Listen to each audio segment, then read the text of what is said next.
Olá, somos o CPECA, Centro de Pesquisa em Experimentação Cênica do Ator e da Atriz da Escola de Comunicação e Artes da USP.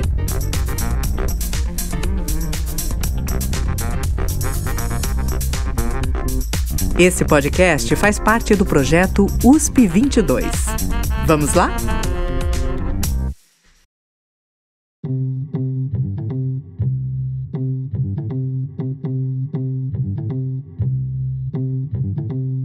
Juliana Valente é atriz, diretora e arte educadora.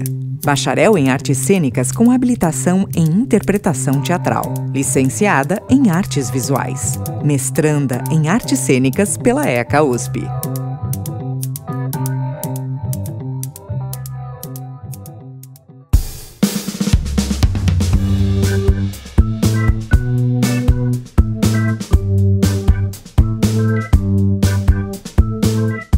Olá, gente, estamos aqui no podcast do CPECA. Meu nome é Rafael de Barros e hoje nós vamos bater um papo com a pesquisadora e atriz Juliana Valente. Olá, Ju. Oi, Rafa, tudo bem? Tudo certo. Ju, a gente começa com a pergunta de quem é você? Bem-vinda. Obrigada pelo espaço. Quem sou eu? Bom, eu sou atriz, sou professora de teatro, mais recentemente diretora. Eu sou filha de um professor de geografia baiano. Meu pai é de Livramento de Nossa Senhora, no interior da Bahia. Minha mãe, ela é de Itaquera, ela é uma arquiteta.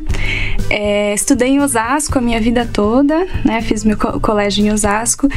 E teatro amador, na época do colégio. E eu acho que a minha vida profissional ela começa quando eu entro na faculdade, na USP, em 2006. E aí eu começo a participar de espetáculos profissionais, né? Acho que o primeiro foi no Teatro Aliança Francesa, em 2007, eu acho. E fiz a faculdade, né? Me formei em artes cênicas com habilitação em interpretação teatral. Saio da faculdade, começo a estagiar no SESI, em Osasco, onde eu começo a dar aula para 3 grupos de terceira idade. Então eram 3 grupos de idosos, eram grupos de 40 pessoas que eu dava aula sozinha de teatro. Foi uma experiência interessantíssima. Foi muito importante essa experiência, porque eu saí de lá e eu começo a tomar gosto, porque eu não fiz licenciatura inicialmente, né? Tá. E eu começo a me interessar pela sala de aula também, né? E eu começo a desenvolver essas duas coisas paralelamente. Então eu continuo com os espetáculos, inicialmente com grupos da faculdade, depois que eu saí, e dando aula. Então, quando eu saio do SESI, eu começo a dar aula numa escola em Osasco. Eu dei aula há 7 anos nessa escola, ensino fundamental, ensino básico, né? De teatro, dirigindo espetáculos lá também. E fiquei por um bom tempo nisso, assim. Eu apresentava alguns espetáculos e dava aula, sempre nessa coisa da sala de aula, sala de ensaio, sala de aula, sala de ensaio. E chegou um momento que eu comecei a me sentir um pouco infeliz com isso. Porque eu achei que estava faltando alguma coisa, eu achei que eu precisava me desafiar um pouco mais, eu achei que eu não estava refletindo, que eu estava um pouco estagnada nesse processo, né? Então, eu já tô dando aula na mesma escola há muito tempo, sabe quando a gente fica um pouco... Sim. E aí eu comecei a buscar cursos, falei, bom, vou me arriscar, vou me desafiar com cursos. Então fui fazer curso de improvisação, fui fazer curso de não sei o quê. E aí nesse caminho que eu fui atrás de cursos curtos, assim, naquele momento eu não pensava num mestrado, por exemplo, né? Eu não achava que era isso que eu tava querendo. Eu achava que eu precisava encontrar mais pessoas e ver técnicas diferentes que eu não tinha visto, experimentar exercícios que eu não tinha experimentado ainda. E aí eu encontro com a Estrela Strauss, que é uma atriz, que é uma artista brasileira. E aí, num dos cursos dela, eu faço um exercício chamado Joe Afetado, que é eu afetado. Que foi um exercício criado por um artista argentino chamado Augusto Fernandes. E aí eu me apaixonei pelo exercício, fiquei encantadíssima com o exercício e voltava pro curso. Então fiz várias vezes os cursos da Estrela e percebi que eu estava voltando pelo curso em si, lógico, era interessantíssimo o curso, mas principalmente pelo Joe Afetado.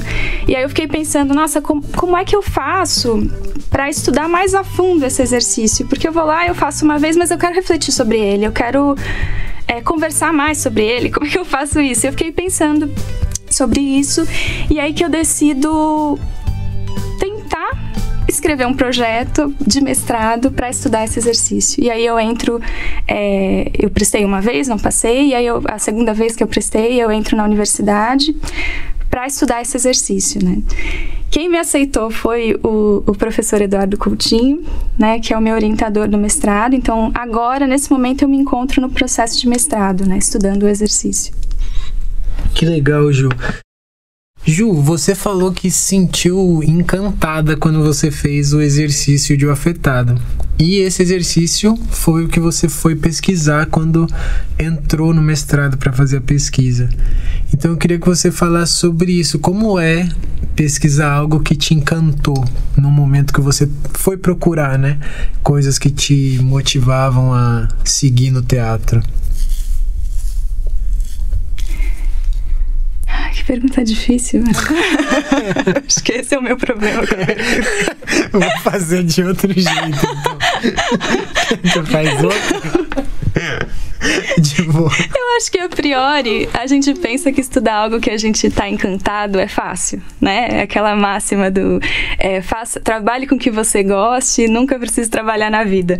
Mas às vezes é até mais difícil, porque esse encantamento te leva para um lugar de querer que as coisas deem muito certo, né?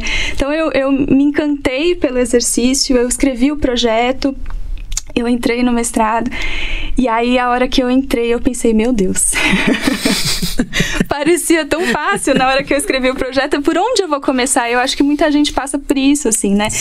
Sobre o Jo Afetado tinha muito pouco material, quase não tem material em português sobre o exercício, né? Talvez saia uma tese de uma pessoa no Rio que escreveu talvez um pouquinho sobre o exercício, mas não é um material muito amplo. E quando eu entrei era zero material. Então foi um processo de encantamento, de desespero e de encontrar um caminho, né? E aí eu encontrei um pouquinho de material que me levava a um outro material, que me levava a um outro material. Eu fui fazendo quase uma escavação disso, né? Mas eu acho que estar encantada pelo exercício também me leva a... Esse exercício está dentro da minha rotina, quer dizer, ele sai da minha prática teatral, esse encantamento, né? Ele veio da prática. Eu faço o exercício, eu me encanto, e aí eu levo para academia e tudo isso vai se retroalimentando. Então, acho que ele já está... Por eu não ter partido do zero, eu parti de já ter feito o exercício, ele já está em mim, né? O exercício no meu corpo. Então eu começo a pesquisar a partir de um outro lugar, né? Que não é melhor nem pior do que uma pesquisa completamente teórica, né?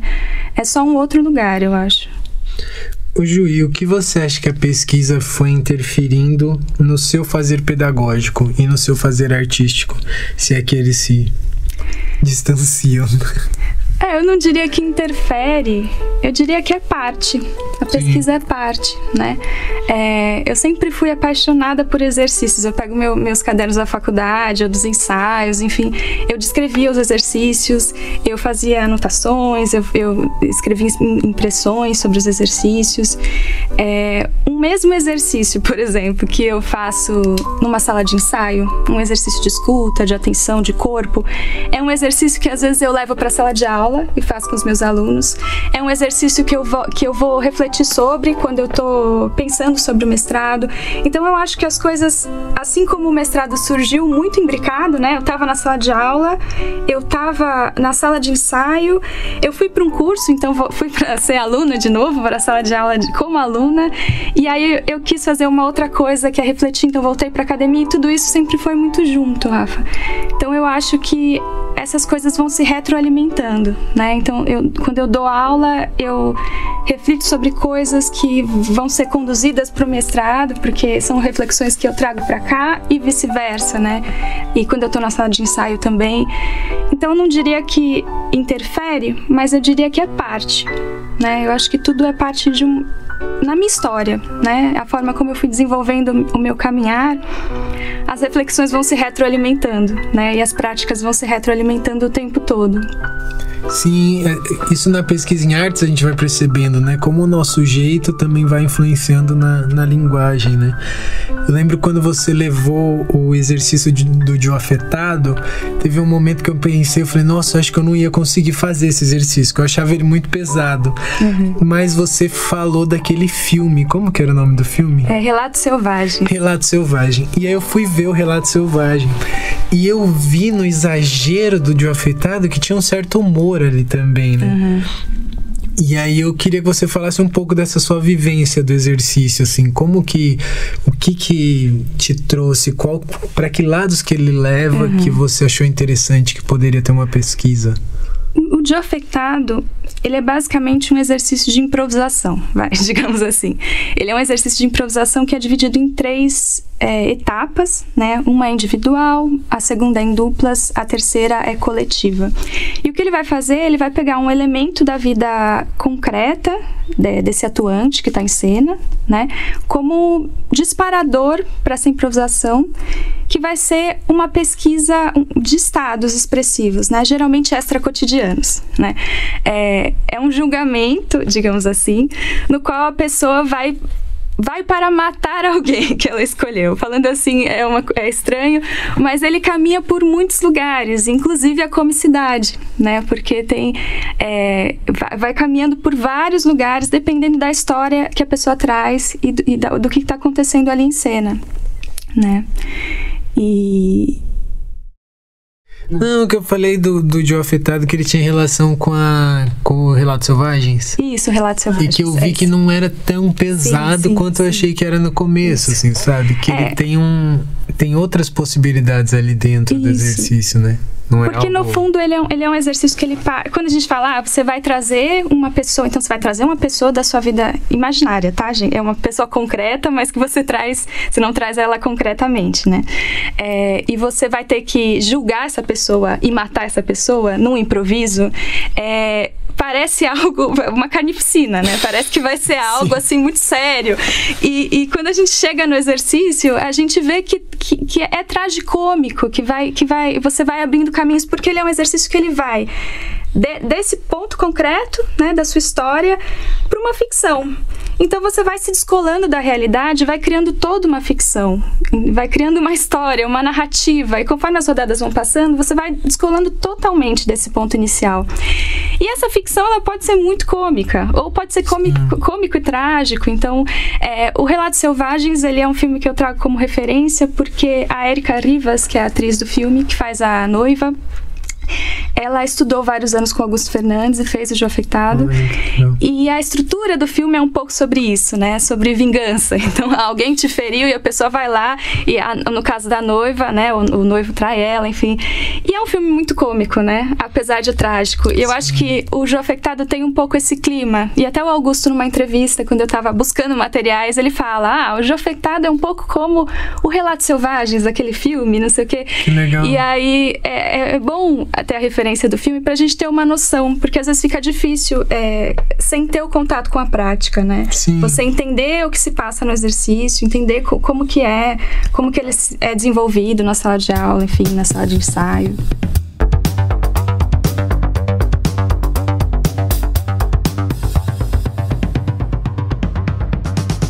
Uma coisa que me chamou a atenção do filme, e eu vejo que tem uma relação com a pesquisa, é que é uma coisinha pequenininha, e aí a coisa vai tomando uma proporção imensa, gigantesca e descontrolada, assim, né? E eu queria saber, assim, você falou muito de caminho, né? E o que o caminho da pesquisa até agora, assim, porque você tá no processo da pesquisa do mestrado, né? O que o caminho tem te mostrado, assim? Porque uma das coisas que eu vi é que a gente precisa entrar meio que com a consciência de que a gente vai caminhar, né? Não dá pra gente achar que a gente entrou com a pesquisa resolvida. Sim. E isso gera uma certa aflição, assim, né? Porque é um incerto, né? É um inseguro. Se você entra com a pesquisa finalizada, não tem por que fazer a pesquisa. Exatamente. Né? Se você já chega com a pesquisa, já sabe que vai ser o começo, o meio e fim, não tem por que pesquisar, né? A gente pesquisa porque a gente não sabe, né? Tem uma curiosidade nisso, né? De você querer escavar, pesquisar, tentar, testar.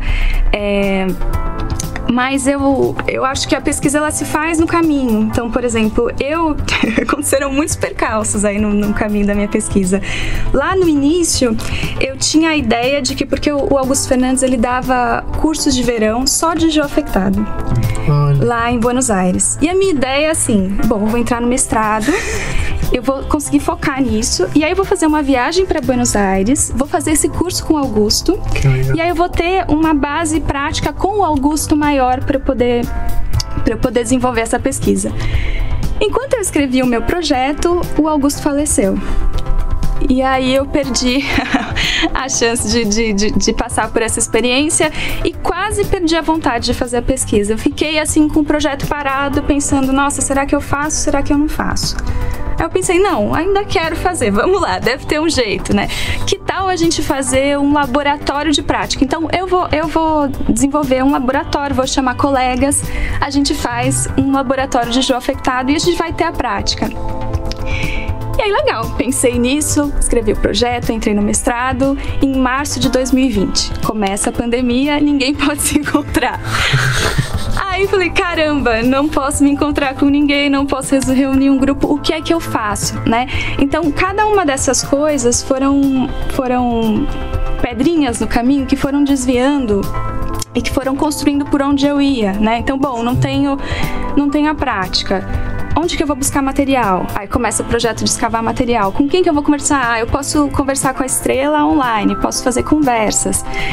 Talvez tentar uma prática online, o que eu faço, sim ou não. Então tudo isso foi fazendo com que o meu caminho se desenvolvesse a partir desses percalços, né?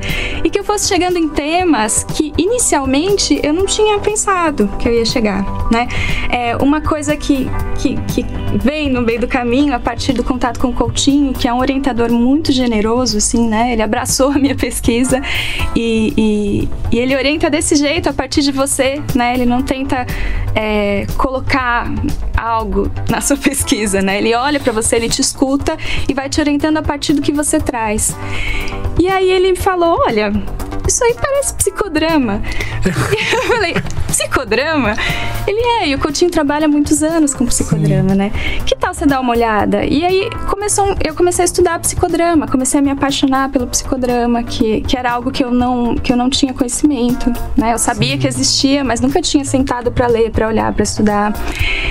E eu chego num tema que eu percebo que me é muito caro, mas que eu nunca tinha me dado conta também, que é a questão da ética no trabalho, tanto dentro da sala de aula quanto dentro da sala de ensaio, porque é um tema muito importante para o geoafectado, como você vai lidar com questões pessoais dos atuantes, né? São histórias, muitas vezes histórias memórias ou histórias doloridas, né?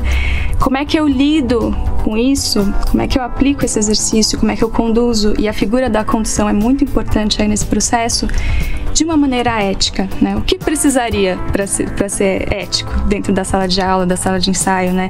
Que tipo de reflexões a gente precisa ter para lidar com esse exercício? E aí eu percebo que essa é uma questão que sempre esteve em mim, né? Quando eu estava como aluna, como professora, essa preocupação mesmo de lidar com pessoas, né?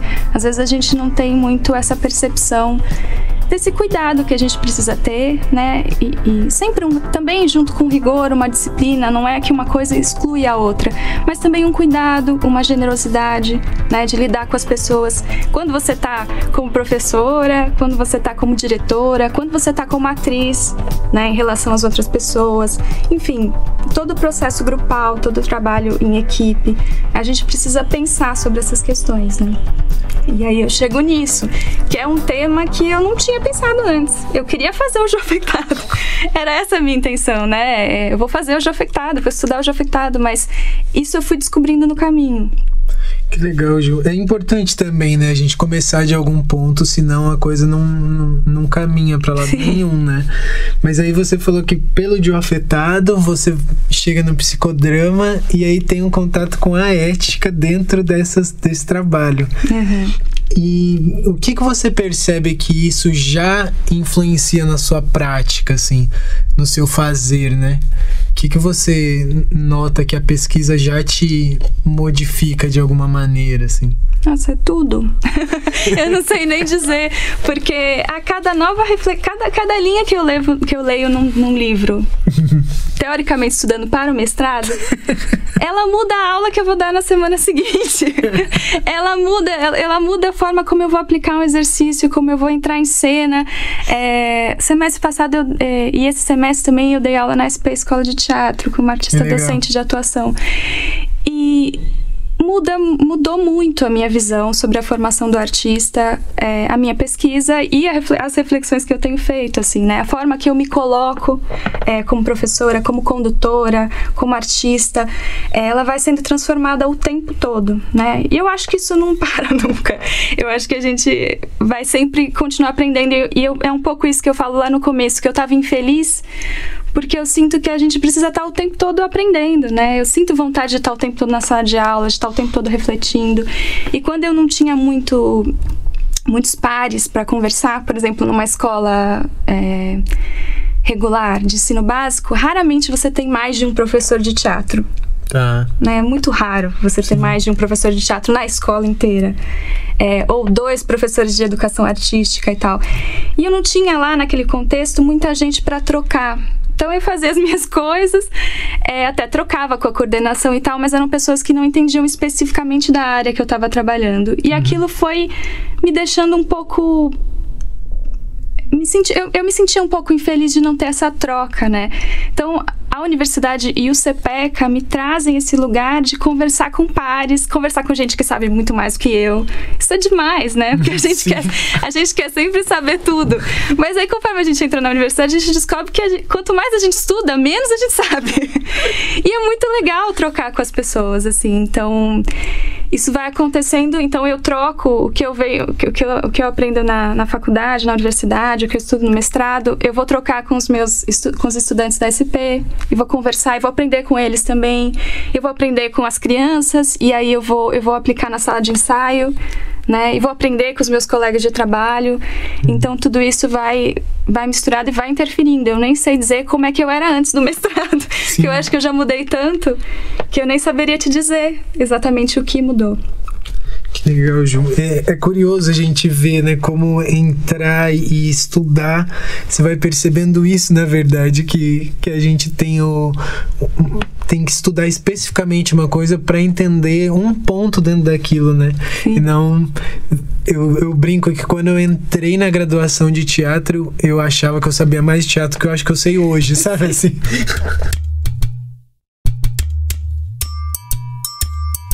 E aí eu queria que você dissesse, Ju, alguma coisa que você achou que foi divertido, assim, algum fato curioso que aconteceu contigo nessa pesquisa, no caminho da pesquisa. Você contou alguns episódios, né? Mas uma coisa que você não tenha contado ainda. Teve todos esses percalços, né? E aí eu falei, bom, vou entrevistar pessoas. É curioso, mas é tragicômico, Rafa. Porque o Augusto Fernandes tinha um parceiro, eles até brigaram, que é o Agustinho Alesso, que também é um argentino. E aí eu pensei, nossa, será que eu consigo entrevistar esse cara? Como é que vai ser? Será que eu consigo conversar com ele? E aí veio a pandemia. Eu não sei. O Agustinho Alesso acabou falecendo de Covid. E eu também não consegui entrevistar o Agustinho Alesso. Isso no começo quando você viu que podia ir atrás dele pra conversar. Exato.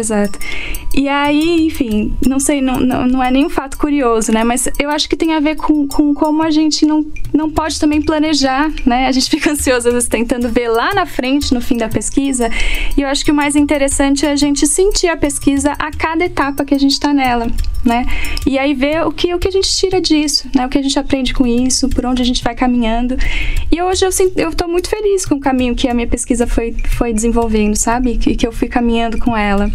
Apesar de ter muita coisa que não tem a ver com o que eu pensei lá no início. Sim. Então, isso foi mais uma coisa que aconteceu. Eu não sei se eu me lembro de alguma outra história agora. seja curiosa, mas enfim. Eu lembro que uma coisa que o pessoal sempre falava no CPECA, né? Que o projeto vai mudar, assim, né? Sim.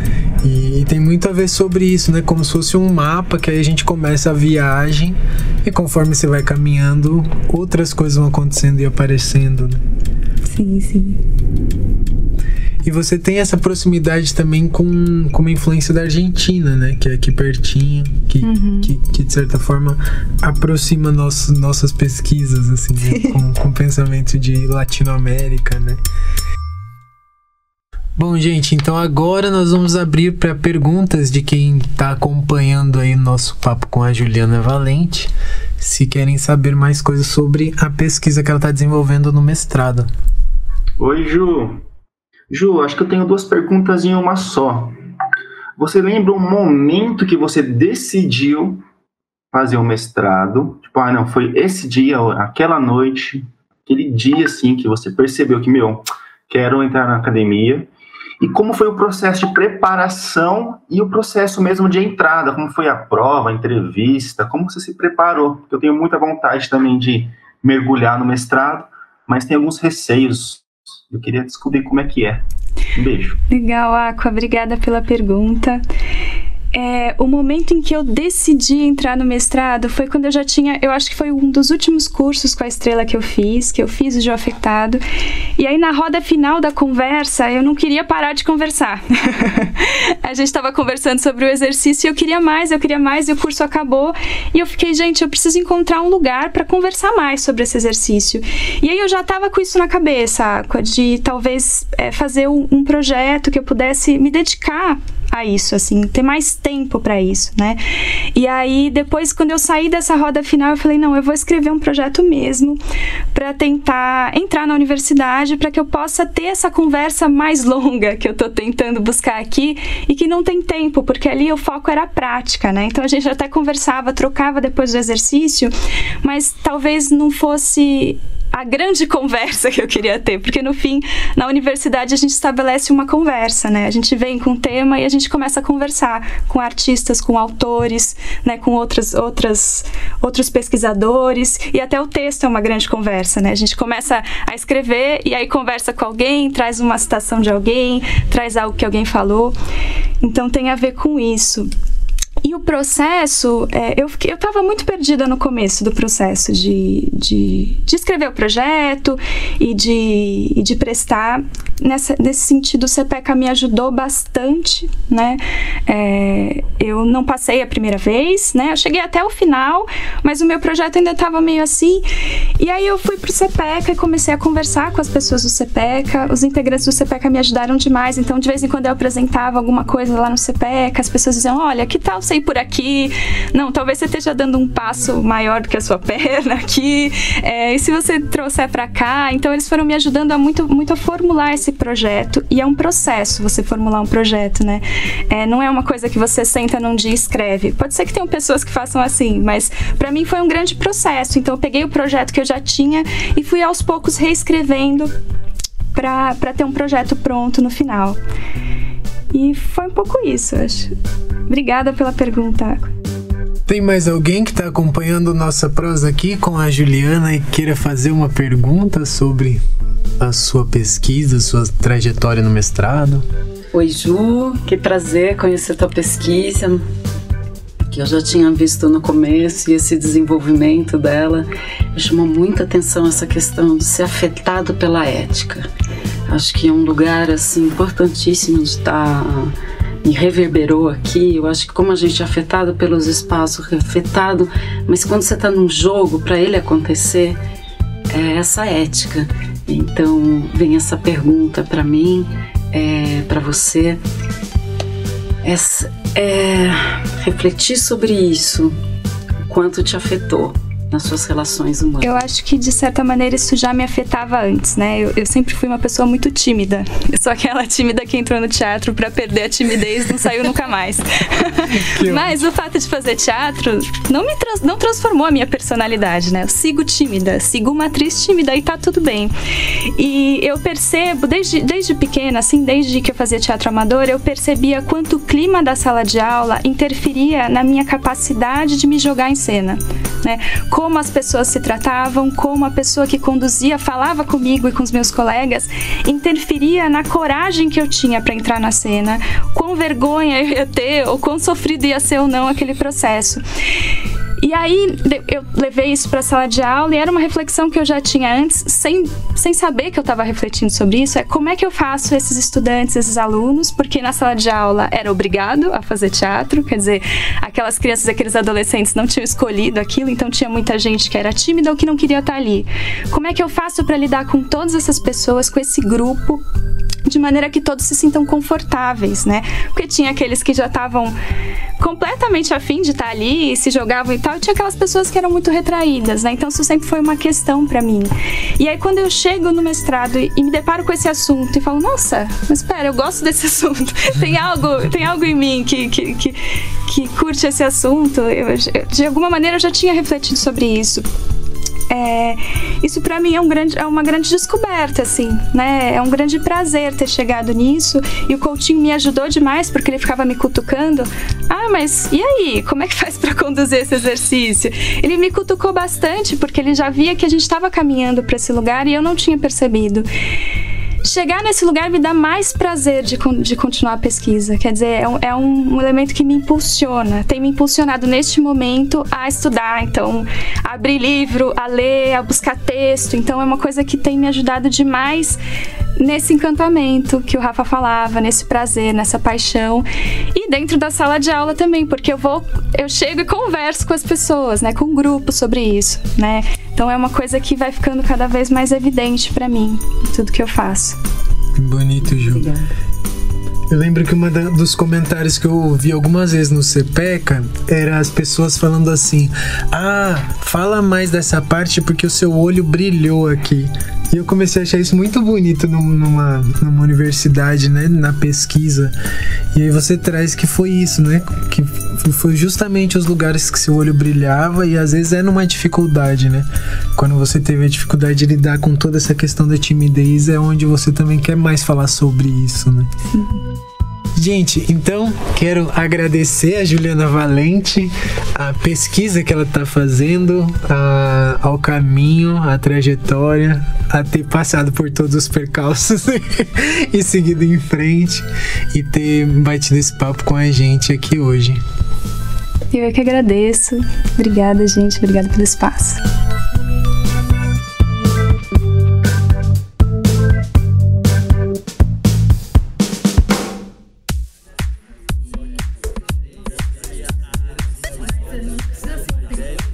Conheça mais sobre nós, o CPECA, no Instagram, @CPECA2019. Até mais!